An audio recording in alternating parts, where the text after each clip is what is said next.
Hello everyone and welcome back to My FI Crusade. I'm your host, the FI Crusader, and today is April 1st. It is a new month and that means it is time for a net worth update.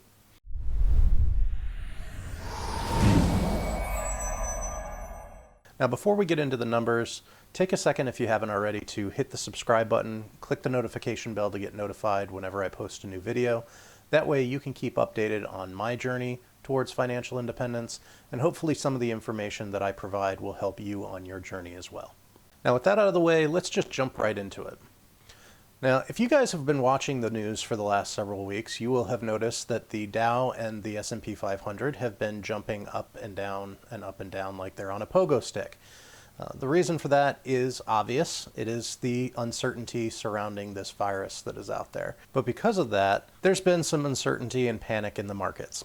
And so you can see that kind of reflected in my net worth update this month. So let's start with my assets.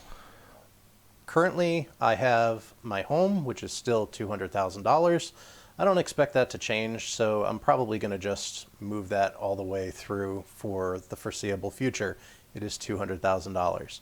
Now my bank account value has actually gone down, and that is mainly because I've taken some of the money that we were setting aside for the baby that's coming in July, and I spent some of it on supplies to update the nursery. We've now painted the walls. I've taken down the popcorn ceiling in the room and painted the ceiling. And because of that, my current bank account balance is down to $6,181. In addition, the uncertainty in the markets has also caused my retirement accounts to fluctuate in value. At one point, my retirement account was down over $7,000. It has recovered most of that since the last week.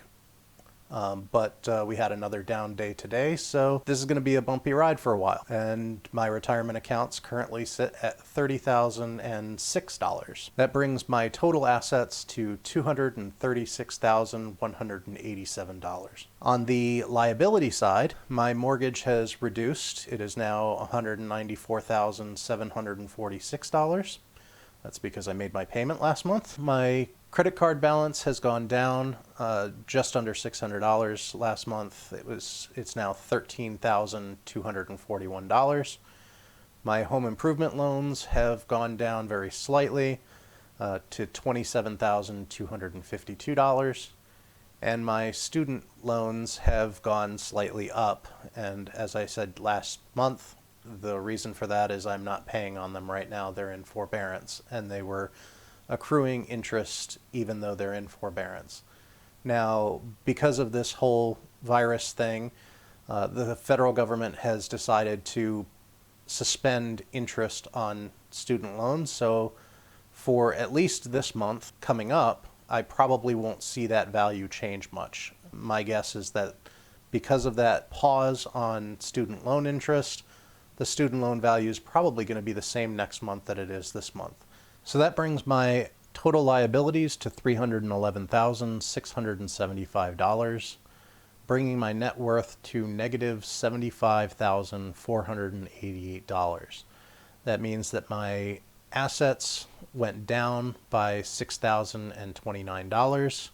My liabilities also went down by $1,069.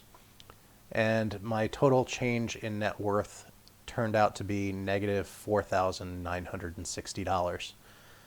Not something that I wanted to see, but given the current state of how everything is going in the country and the world in general, it could have been much, much worse. Things thankfully have not been as bad for myself and my fiance as they have been for some of my friends and my family. I have friends that have been furloughed. I have friends whose companies have furloughed half their workforce, and they're still working, but they're working for 40% less than they were just before this all started. And there's really no end in sight for how long we're going to be doing this, how long the country is going to be closed, how long the world is going to be dealing with this. This is a very hard time for a lot of people, And I feel very thankful that myself and my fiance work in what are considered to be essential jobs, and therefore we are somewhat insulated from the full devastating impact of this whole situation. We are we're working from home now. We have been for the last 2 weeks, and despite the downturn in say my retirement accounts and her retirement accounts, we're not too worried about that because we have 25 years to go before we're going to be pulling money out of those accounts. So that we're not as worried about as the day-to-day, being able to get groceries. A lot of the stuff is sold out in most places because people are panicking and hoarding. And the longer this goes on, the longer we have the uncertainty of what's going to happen next with jobs and stuff. As much as our companies are considered essential and our jobs are somewhat essential, it doesn't mean that we won't be eventually impacted by this. So I hope everybody's being safe. I hope everybody's staying inside, and I hope you're not panicking and hoarding like some people are. Mostly, I hope that you guys are doing what you need to do to make sure you stay safe. I've seen way too many articles recently about people who get this illness. They end up being taken into the hospital because they're doing really badly with it, and they don't ever get to see their families again. Because of the quarantine, they can't even see their loved ones before they pass, and that's heartbreaking. So stay safe, stay inside, make sure you're washing your hands and don't touch your face. All the stuff that they're telling us to do, make sure you do it. Take it seriously, because this is life and death for you, but it's also life and death for people around you. You may think that you're not going to get sick, or you may not even feel like you're sick, but you are. And it turned out today that there was a study released that Iceland's figured out, after testing about 5% of their population, that up to 50% of the people that tested positive had no symptoms at all.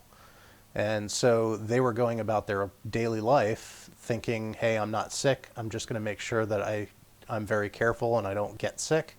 But they actually were sick, and they were potentially infecting others. So just stay inside, do what you have to do to make sure that you're safe, but also that the people around you are safe. Because imagine what it would be like to take that home and get someone sick in your family who doesn't have the good immune system that you have, that isn't just sick with no symptoms, but ends up being so sick that they end up going to the hospital and they end up on ventilators and they end up passing away without you ever getting a chance to say goodbye. Think about that before you decide to go out and do something. Is it important enough that you go out and do this now versus the lives of you or your loved ones? That's really what you have to keep in mind right now, because until they come up with something that can cure this or something that can vaccinate you against this, it's a whole new ballgame. You have to think about life in a totally different way. So be safe. Yeah, I guess that's all I got. Thank you again for watching, and I'll see you guys next time.